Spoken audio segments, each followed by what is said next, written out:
Sa isang maganda at maliwalas na araw, isang bisikleta ang naglalakbay mag-isa sa malawak na kalsada. Walang kasama kundi ang hangin at mga ibon. Ang bisikleta ay tahimik na humahakbang palayo mula sa sibilisasyon. Sa bawat pag-ikot ng mga gulong, ang bisikleta ay natutunan ang halaga ng pagtitiis at pagiging matiyaga.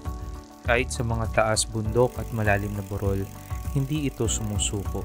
Sa halip, ito ay nagpatuloy sa paglalakbay.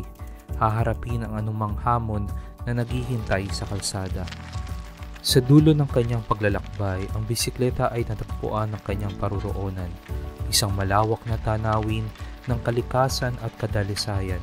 Dito, ito ay natanto sa kabila ng mga pagsubok at kahirapan, mayroon pa ring kagandahan at kaginhawaan sa mundo. Ang aral na dala ng bisikleta ay ang kahalagahan ng pagtitiyaga at pagpupursigi. Sa bawat pag-ikot ng gulong, ito ay nagpapakita ng katatagan at determinasyon. Patunay na kahit sa gitna ng mga hamon ng buhay, maaari pa rin nating marating ang ating mga pangarap.